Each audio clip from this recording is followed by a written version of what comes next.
La semana pasada iniciamos con un nuevo sermón, una nueva serie de sermones, si ustedes lo recuerdan. Inició nuestro hermano Octavio en el libro de Jonás, ¿sí? Capítulo 1 del libro de Jonás, el profeta Jonás. Y esta nueva serie, Jonás y el Dios de las segundas oportunidades, ¿sí? ¿Recuerdan? Y como decía el hermano Octavio, quizá esta es una historia conocida por muchos de nosotros, ¿sí? Decía el hermano Octavio, los que hemos crecido en la iglesia desde hace muchos años, pues desde niño nos vienen contando estas historias y son conocidas para nosotros, pero pasa el tiempo, crecemos, quizá las dejamos de lado porque no le vemos la importancia de decir, ay, pues ya me sé la historia, ¿para qué la vuelvo a leer? Pero siempre el Señor tiene algo nuevo que decirnos a través de todo esto. Y quiero solamente que recordemos un poco en qué parte de la historia nos quedamos la semana pasada. El hermano Octavio solamente avanzó en los primeros 3 versículos donde dice la Biblia que el Señor hace un llamado al profeta Jonás de que vaya a predicar a Nínive, ¿sí?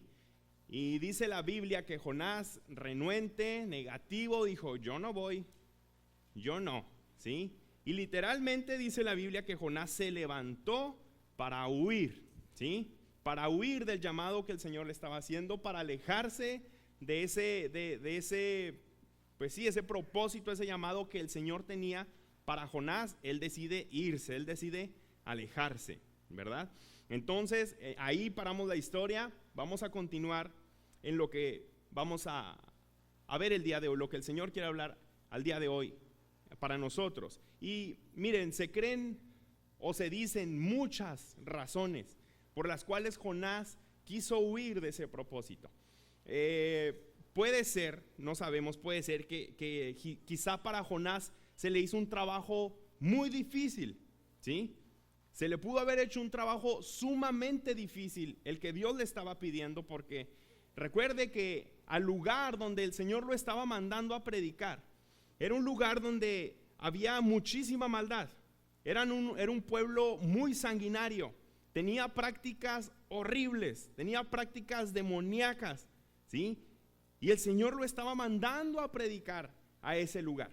Lo mejor que le podía pasar a Jonás, muy probablemente, era que se burlaran de él, que lo criticaran y que lo corrieran de la ciudad.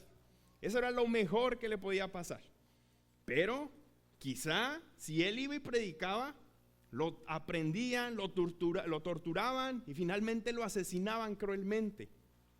Puede ser que Jonás no quiso ir a predicar porque decía, es que eso es mucho para mí, eso es demasiado para mí.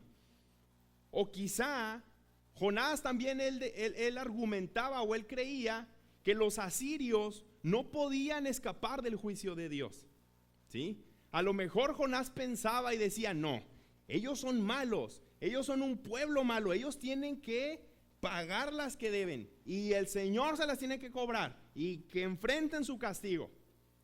Pudo ser también, no sabemos, la Biblia no lo dice, ¿sí? Pero más o menos para que usted lo entienda, para que usted entienda mejor qué está pasando con Jonás, por qué Jonás no quiso aceptar. Haga de cuenta que, un ejemplo, en la época de la Segunda Guerra Mundial, un judío que vive en Nueva York, de pronto Dios le dice, hey, ve a Alemania y predícale a los alemanes, diles que lo que están haciendo está mal, que hay juicio para su vida, pero que si se arrepienten, yo voy a ser misericordioso con ellos. Imagínese, un judío en esa época, en Alemania, ¿qué se esperaba que hicieran con él? Y haga de cuenta que el judío mejor agarra un avión de Nueva York a California y de ahí agarra un barco y se va a Hong Kong. Todo lo contrario a Alemania. Él se quería esconder, él quería alejarse de lo que el Señor le estaba pidiendo, ¿sí? Entonces, podemos, hermano, especular muchísimas cosas sobre por qué Jonás no quería cumplir con el propósito del Señor. Podemos durar toda la tarde hablando de eso, pero es aún mejor pensar por qué nosotros no hacemos lo que Dios nos pide.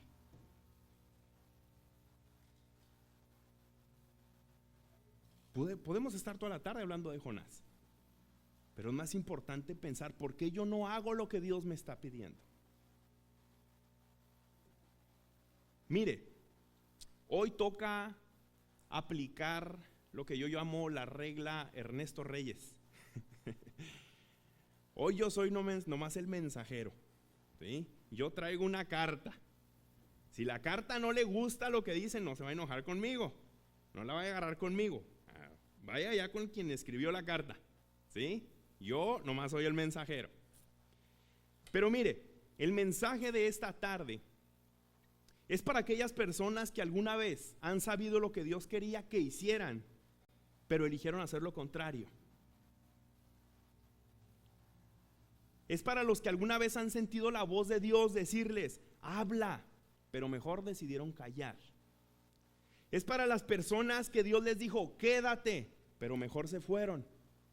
Es para las personas que Dios les dijo, vete, vete, pero mejor deciden permanecer.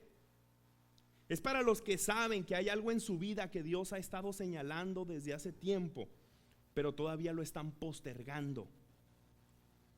Este mensaje es para los Jonás del día de hoy.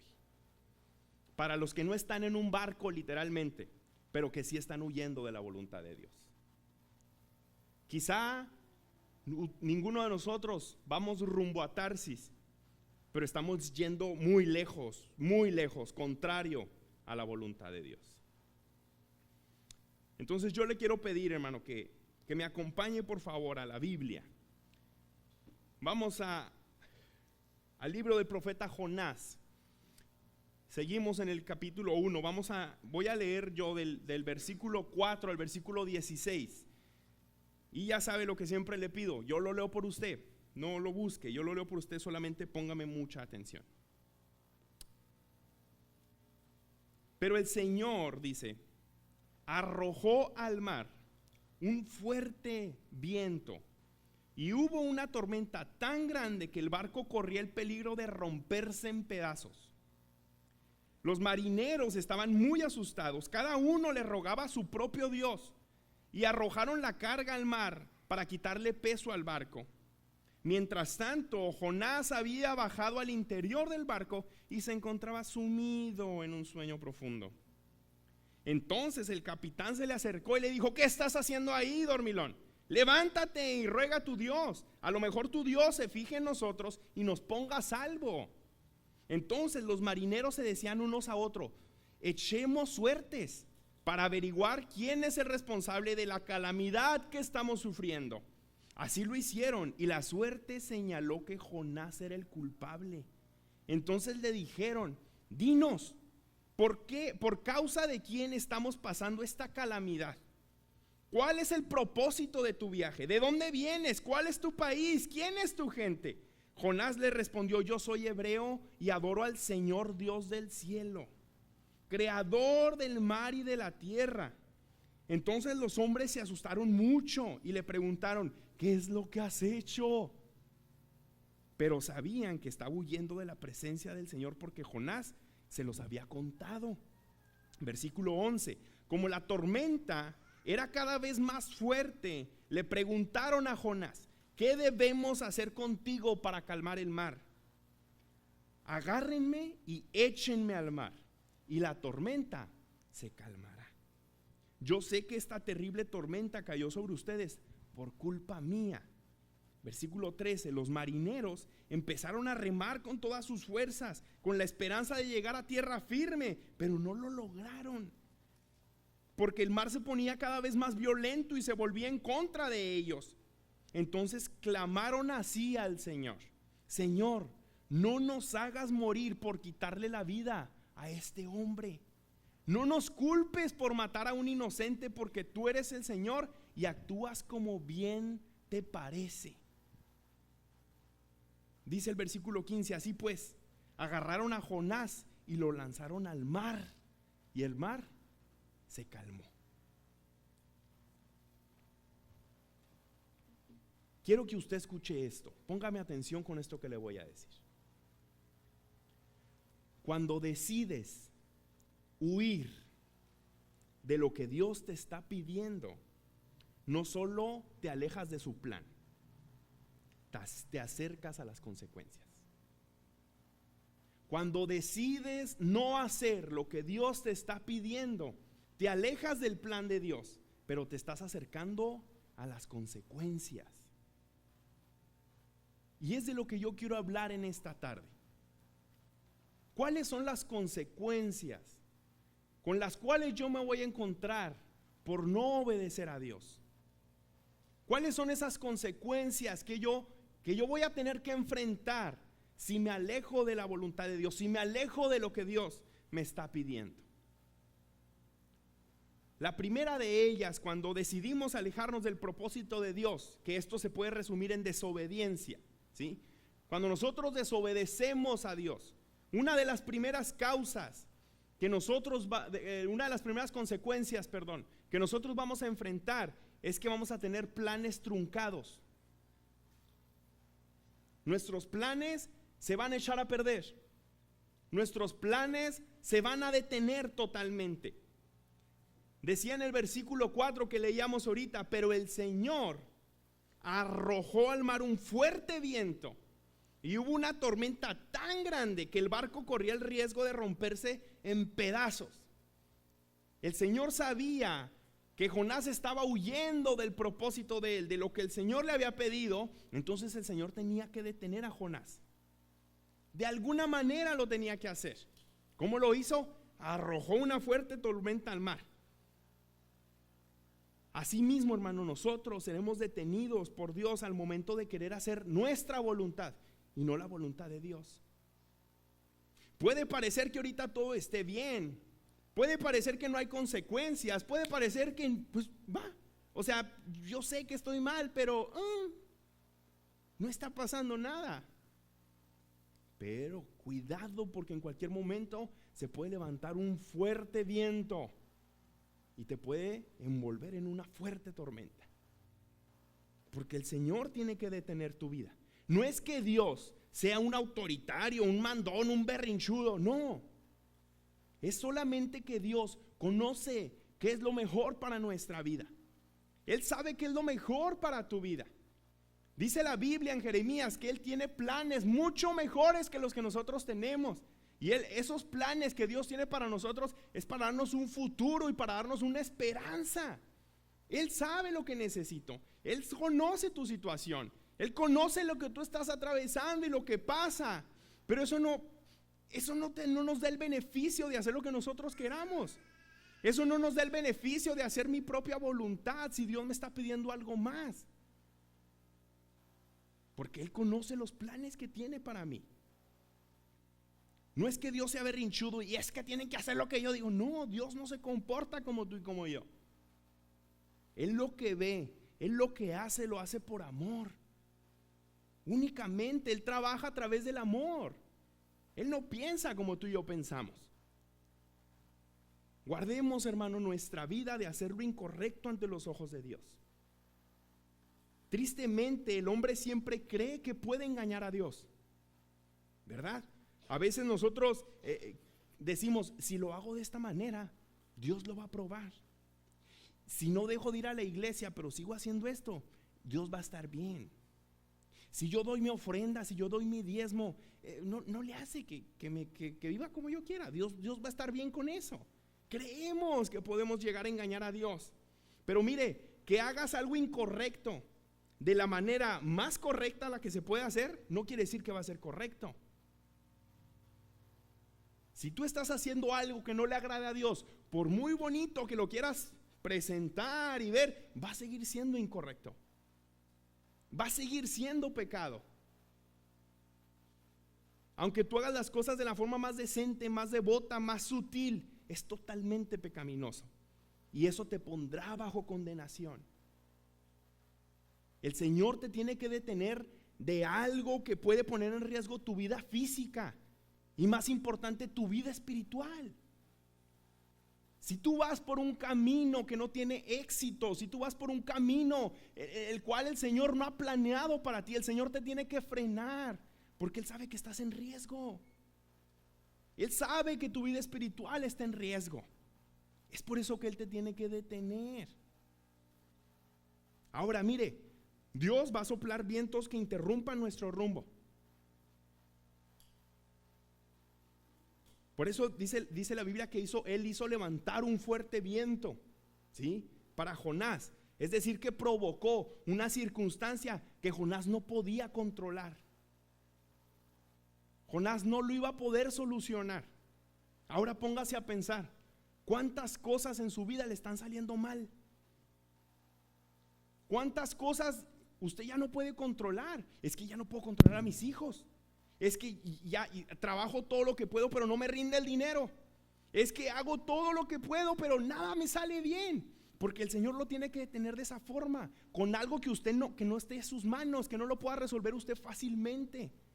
Porque es la única manera en la que el Señor puede detenernos. Le pregunto, ¿de qué manera Jonás iba a detener la tormenta? No podía hacer nada. No podía hacer absolutamente nada. Entonces, muchas veces nosotros vamos a perseguir planes, vamos a perseguir relaciones, vamos a perseguir metas en nuestra vida, y de pronto todo va a comenzar a salir mal. Quizá hoy no está saliendo mal, quizá hoy todo parece bien, ahí va la cosa, pero va a llegar el momento en que todo va a empezar a salir mal. Las puertas se van a cerrar, algo se va a descomponer, o simplemente ya no va a haber paz. No siempre es el diablo estorbándole sus planes. Muchas veces es Dios soplando un viento para que cambies de rumbo. Ahora, Dios puede usar esa tormenta para redirigir nuestro corazón. Cuando Dios trunca nuestros planes, no lo hace para destruirnos. No nos quiere ver pisoteados, no nos quiere ver destruidos. Él quiere guiarnos hacia donde realmente debemos estar. Esa es la intención de Dios. Dios no siempre permite lo que nosotros planeamos, pero sí cumple lo que Él ha planeado para nuestra vida. Yo puedo planear mi vida. Dice la Biblia en Proverbios que el hombre planea su vida como él quiere, pero finalmente Dios es quien conduce sus pasos. Yo puedo planear lo mejor para mi vida y muchas veces no va a funcionar, pero lo que Dios ha planeado en mi vida se va a cumplir, sí o sí. Como nos cueste, como venga, como sea, pero se va a cumplir lo que el Señor ha prometido a nuestra vida. Dios, hermano, muchas veces va a interrumpir lo que nosotros queremos para salvarnos de lo que no vemos. El Señor va a interrumpir lo que queremos para salvarnos de lo que no vemos. Jonás pensaba que escapar era lo mejor para él. Él creía que escapando su vida iba a estar lista, arreglada, ¿sí? Pero su camino lo llevaba a la ruina. Cuando Dios detiene tus planes, no es porque Dios te odie, es porque Él te ama. Es porque Dios se preocupa por ti. Es porque Él sabe hacia dónde vas y sabe que el camino que llevas no trae nada bueno para ti. Muchas veces Él ve peligros, consecuencias o desvíos que nosotros no alcanzamos a ver. Así que cuando sus planes se trunquen, puede ser que Dios está diciendo: no es porque quiero arruinar tu viaje, sino porque quiero salvar tu vida. Si sus planes se paran, si usted no ve el éxito en sus negocios, si las cosas no funcionan, si las personas se apartan, si la relación, no sé, está pasando muchas cosas en nuestras vidas, en nuestra familia, lo que sea, muchas veces no es porque el Señor esté arruinando nuestro viaje, es porque está salvando nuestra vida. Hermano, no esperes que tu vida sea interrumpida por un viento de parte de Dios. Estás a tiempo de redireccionar tu vida. Estamos a tiempo de redireccionar nuestra vida. Otra de las consecuencias que nosotros podemos encontrar al momento de desobedecer al Señor o al momento de alejarnos de la voluntad de Dios, lo titulé: tu error, su tormenta. ¿Sí?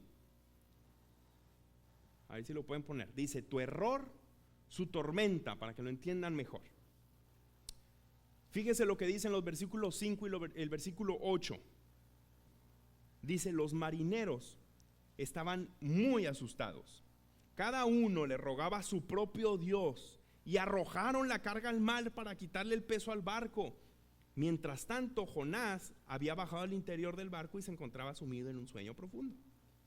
Versículo 8 dice: entonces le dijeron: dinos, ¿por causa de quién estamos pasando esta calamidad? ¿Cuál es el propósito de tu viaje? ¿De dónde vienes? ¿Cuál es tu país? ¿Quién es tu gente? Lo que podemos ver aquí, hermanos, es que cómo la huida de Jonás provocó una tormenta que puso en riesgo su vida y la vida de los demás. ¿Lo puede usted notar? Cómo la desobediencia de Jonás no lo estaba afectando nomás a él, lo estaba afectando a todos los demás. Su error y su tormenta. Ahora póngase a pensar: mi error, nuestra tormenta. Cuando tú y yo, hermano, decidimos ir en contra del mandato de Dios, terminamos afectando no solamente mi vida, también la vida de mis hijos, la vida de mi cónyuge, la vida de mi familia, la vida de mi iglesia. Y toda persona que se cruza en mi camino va a ser afectada por mi rebelión, por mi desobediencia. ¿Recuerda usted el caso de Adán y Eva? ¿Sí? Cuando estaban en el jardín del Edén, que pecaron, que hicieron lo que Dios les había dicho que no hicieran, ¿sí? Una decisión, una sola decisión de comer una fruta, afectó a toda la humanidad hasta el día de hoy. Hasta el día de hoy usted y yo estamos sumergidos en el pecado por esa mala decisión que tomaron Adán y Eva, por comer del fruto prohibido, ¿sí? Toda la creación fue afectada. Entró la muerte, entró el dolor, entró el trabajo forzado y la separación de Dios, ¿sí?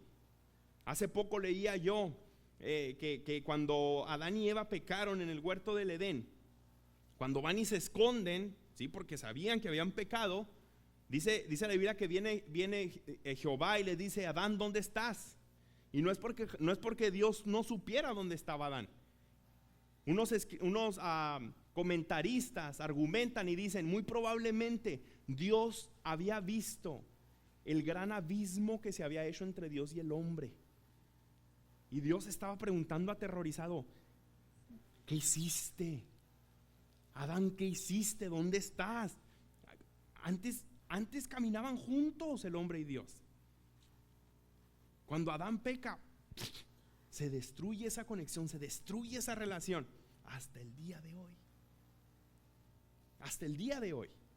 ¿Se fija cómo la acción de una persona puede afectar a tantos? Una mala decisión espiritual no se queda en lo personal, sino que puede abrir puertas que afecten a generaciones completas. Hay otro caso, el caso de Acán, ¿sí? Anteriormente, cuando el pueblo de Israel iba y peleaba, o era común de los imperios, que cuando llegaban y peleaban y querían conquistar un reino, mataban a toda la gente y se quedaban con el botín, con todo, con sus animales, con sus pertenencias, con su dinero, con su comida, con todo, ¿sí? Entonces un día fueron a pelear y Dios les dijo: hey, peleen, maten, pero no se queden con nada. Y Acán agarró: ¿cómo hay que no? Se ve bien suave esta perlita, y se la guardó y ahí la traía escondida y nadie sabía. Dios lo sabía. Dios lo sabía. Israel, por causa de él, por causa de ese engaño, Israel perdió la batalla. Murieron 36 hombres. Todo el pueblo sufrió por desobediencia de un solo hombre. Entonces el pecado oculto de un individuo puede debilitar a toda una comunidad de fe. El pecado de una sola persona. Hay muchos ejemplos en la Biblia que encontramos de este tipo.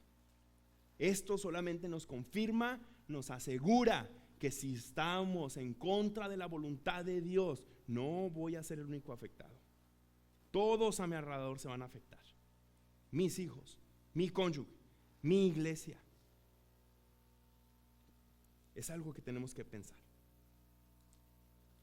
La tormenta, hermano, no solo se levantó por Jonás, sino que golpeó a todos los que estaban en el barco. A todos fueron afectados. Ahora escuche esto: tu barco puede ser tu hogar, tu barco puede ser tu iglesia, tu barco puede ser tu trabajo. Antes de decidir huir de Dios, antes de que decidas desobedecer al Señor, antes de que decidas hacer lo que se te antoje la gana, ponte a pensar: ¿a quién más voy a arrastrar en mi tormenta? Porque no vas solo. No vas solo. No esperes, hermano, ver afectada tu propia vida, sino también la de las personas que amas. Estás a tiempo de redireccionar tu vida. Estamos a tiempo de redireccionar nuestra vida. Como punto final, la última consecuencia de la que yo le quiero hablar en esta tarde es que si nosotros vamos en contra de la voluntad del Señor, vamos a encontrar una disciplina agresiva. Vamos a encontrar una disciplina agresiva. Dice en el versículo 10 y en el versículo 15: entonces los hombres se asustaron mucho y le preguntaron: ¿qué es lo que has hecho? Pues sabían que estaba huyendo de la presencia del Señor, porque Jonás se los había contado. Finalmente, después de eso, en el versículo 15 dice: así pues, agarraron a Jonás y lo lanzaron al mar, y el mar se calmó.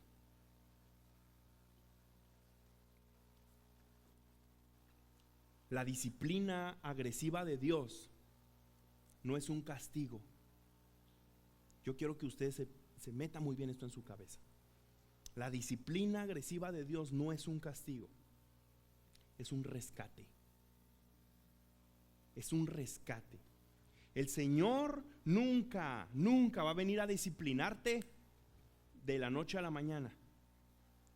Él con mucho tiempo te va a estar avisando, te va a estar mandando señales: hey, haz las cosas bien, hey, obedece, hey, fíjate bien lo que vas a hacer, hey, esta es la salida, hey, toma precaución. Pero cuando ve que no entiendes, va a llegar una disciplina agresiva. Y no es un castigo, es un rescate, porque el Señor sabe a dónde vas y Él tiene que ir por ti de la manera que tenga que hacerlo. Va a ser agresivo, va a ser doloroso, pero es necesario para que nosotros redireccionemos hacia dónde vamos. Dios no deja, hermano, que sus hijos huyan sin consecuencias, porque las consecuencias es lo que nos hace recapacitar. Las consecuencias es lo que nos despierta, nos enciende el cerebro, ¿cierto o no? Dios no estaba contra Jonás, Él estaba en contra de su dirección. Si tú sientes que el Señor te está disciplinando, o piénsalo, si algún día el Señor te va a tener que disciplinar, no es que esté en contra de ti, está en contra de lo que estás haciendo.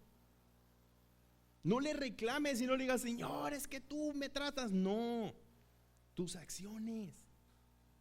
No eres tú, son tus acciones. Cuando Dios permite que algo fuerte sacuda nuestra vida, una pérdida, un conflicto, una crisis, muchas veces no es su ira, sino es su forma de decirnos: te estás alejando de mi voluntad. No vayas por allá, regrésate. Por eso primero manda vientos, por eso primero manda tormentas. Dios usa la disciplina, hermano, para redirigir, no para rechazar. Cuando el Señor nos disciplina, no nos está rechazando, no nos está diciendo: vámonos, usted ya no sirve para nada, hágase por... No, Señor. Cuando Él nos disciplina, Él no nos está rechazando. El mar embravecido, imagínense, el mar hecho esa tormenta, ¿sí? La vergüenza de ser confrontado por paganos, Porque los marineros que iban con Jonás, ellos no conocían a Dios. Ellos tenían sus propios dioses. Imagínense cuando van y le preguntan a Jonás y le dicen: hey, pues ¿de quién eres? ¿De dónde vienes? Y Jonás bien orgulloso: yo soy profeta del Dios Altísimo, Señor de señores, Rey de...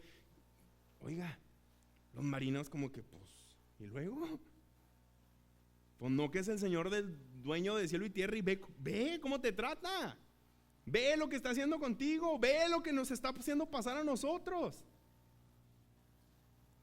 La disciplina, hermano, para corregir tu rumbo y recordarte que su propósito sigue vigente, va a estar al pie del cañón. Es por eso que nosotros tenemos que siempre direccionarnos hacia la voluntad de Dios. Porque Dios, hermano, no ha terminado contigo. El Señor no ha terminado el proceso contigo. Hay muchas cosas que tiene que corregir en nuestra vida aún. Pero también hay muchas bendiciones que el Señor está por darnos. Hay muchas cosas que el Señor está a punto de darnos. No se rinda. Dios no se rinde con nosotros, no se rinde usted tampoco. Una manera de no rendirse es aceptar la voluntad de Dios. Aunque duela, aunque cueste, aunque sea lo que no me gusta, pero es lo que el Señor tiene determinado para nosotros y es perfecto. Su voluntad es perfecta, es buena, es agradable y es perfecta para nosotros. El propósito que Dios tiene para nosotros no ha terminado. Seguimos estando en la mente de Dios. Pero si cada día nos vamos alejando más y más y más de su propósito, entonces Dios no tiene miedo de romper tu comodidad, si eso va a salvar tu vida espiritual. Él no va a tener temor. Él no va a tener temor de que si estás alejado te va a traer con una enfermedad. Dios no tiene temor de que si tú te alejas de su propósito va a hacer que un problema fuerte suceda en tu casa para que tú puedas venir corriendo otra vez a los pies de Cristo. El Señor no le da temor. Él sabe lo que hace con cada uno de nosotros y Él trabaja a través de estos procesos difíciles en nuestra vida. Entonces no hay que envalentonarnos y decir: no, yo voy a agarrar este rumbo porque aquel no me conviene. Pues piensa cómo te van a regresar.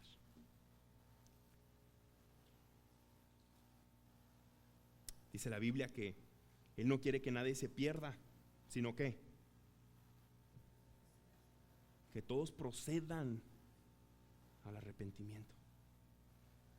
Él no quiere que tú te vayas en tu rumbo. Él quiere que vayas en la dirección que Él determinó para ti. Una última cosa que quiero decir es que la disciplina, hermano, va a producir testimonio. La disciplina que Dios ponga en nuestra vida va a producir un testimonio. ¿A qué me refiero con esto? Los marineros, esas personas que no conocían de Dios, esas personas que quizá era la primera interacción o por primera vez habían escuchado del Dios de Jonás, al ver que el mar se calmó, ¿sí? Cuando agarraron a Jonás y ¡fum!, lo jondearon para el agua y ¡fum!, aquel mar se calmó, ¿sí? Ellos al ver eso reconocieron el poder de Dios. Dice que al ver esto sintieron mucho respeto por el Señor, así que le ofrecieron un sacrificio e hicieron promesas al Señor. Esto dice que incluso en medio de la desobediencia, en medio de nuestra desobediencia, Dios usa la disciplina para glorificarse. Si algún día el Señor llega a disciplinar su vida, no se vaya de la iglesia. Si algún día el Señor comienza a tratar en su vida de una manera triste, no se aleje de Dios, no se aleje de sus hermanos, porque su vida sigue siendo de testimonio. Si usted se deja trabajar por Dios, si usted es dócil en medio de la prueba, el Señor se va a glorificar en su vida. No para glorificarlo usted, para que Él sea glorificado a través de su vida. Es un proceso, hermano. por más duro que parezca, puede ser el medio por el cual otros vean que Dios sigue siendo soberano y que Dios sigue siendo misericordioso. En esta tarde vimos que la gran misericordia de Dios, el gran amor que Él tiene hacia nosotros, va a permitir que las consecuencias de nuestra desobediencia nos alcancen tarde que temprano. Él lo va a permitir. ¿Cuáles consecuencias? El truncar nuestros planes, el que nuestras tormentas no sean propias, sino de los demás, las consecuencias que podemos acarrear para las demás personas. Y otra es que el Señor va a tener que disciplinarme de forma agresiva si es necesario. Tenemos que redireccionarnos en medio del caos. El versículo 12, Jonás les dice: agárrenme y échenme al mar, porque Jonás entendió. Jonás pudo entender y dijo: por mi culpa está pasando lo que está pasando con ellos, pero yo voy en contra de lo que Dios me pidió. Él pudo redireccionar su vida. Él dijo: agárrenme y échenme al mar. Podemos estar atravesando, hermanos, un gran caos. Podemos estar en medio de la misma tormenta y quizá ver cómo mi familia, ver cómo mi iglesia, mi todo se está viendo afectado a mi alrededor. O quizá no. Quizá aún no he visto ninguna consecuencia. Quizá todo parece estar bien. Crees que todo ha ido bien con las decisiones que has estado tomando, pero hoy el Señor te habló. Hoy el Señor habló a tu corazón, haciéndote saber que estás fuera de su voluntad. Aún estás a tiempo de cambiar el rumbo de tu voluntad y dirigirte hacia la voluntad de Dios. Él nunca, hermano, te dará la espalda. Él siempre te va a estar esperando. Él siempre va a estar con sus brazos abiertos, esperando el día en que tú regreses. Él tiene tiempo llamándote de lejos. Él tiene tiempo haciéndote señas de que: hey, vas bien lejos, regrésate. Él siempre nos va a estar hablando, hermano. Atendamos a la voz de Dios. Cierre sus ojos ahí en su lugar.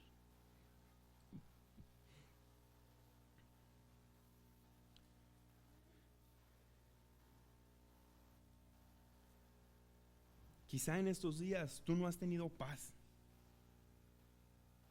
Quizá has sentido como que nada de lo que haces funciona.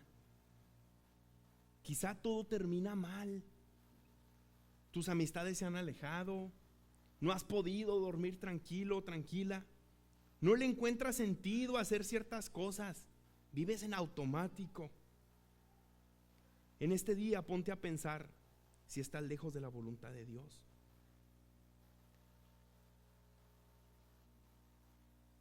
¿Has estado siguiendo tu beneficio propio o el beneficio que Dios tiene para ti? Dios tiene un tiempo llamándote, tiene tiempo pidiéndote que hagas algo o que dejes de hacerlo. Hoy puedes estar atravesando consecuencias de tu misma desobediencia. Recuerda que no lo vas a enfrentar solo. Alguien más saldrá afectado, o quizá ya lo está. No esperes a que Dios tenga que aplicarte una disciplina que sacuda toda tu vida. Estás a tiempo de redireccionarte. Señor, obra en nuestros corazones. Obra en nuestras vidas, Señor. Sigue insistiéndonos, sigue hablando a nuestro corazón. Síguenos marcando esos detalles que no van en dirección a tu voluntad. Síguenos marcando esos detalles que van totalmente contrarios a lo que tú tienes para nosotros. Señor, si tienes que detener nuestro camino, si tienes que detener nuestros planes, hazlo. Si las cosas me tienen que salir mal para que yo me fije en ti, hazlo. Si mi vida tiene que ser sacudida de la manera que yo tenga que entender, hazlo, Señor. Pero yo quiero fijarme en ti, yo quiero poner mis ojos en ti y yo quiero seguirte a ti en todo momento. Necesito de ti. Necesito de tu intervención. Necesito que tú sigas obrando en mi corazón. Hable con el Señor y dígale lo que siente en este momento. Dígale: Señor, ya sé qué es lo que tengo que cambiar. Yo sé cuál es el rumbo que tengo que tomar. Yo sé cuál es la decisión que tengo que tomar. Yo sé a quién tengo que dejar. Yo sé a dónde tengo que ir. Dígale al Señor y comprométase con Él. Le recuerdo que estamos hablando de obediencia a Dios. La desobediencia a Dios trae consecuencias a mi vida. Sigue obrando en nuestros corazones, Señor. Gracias por tu iglesia, el camino. Sigue trabajando en nuestras vidas y síguenos hablando, Señor, a través de tu palabra. En el nombre de Cristo Jesús. Amén.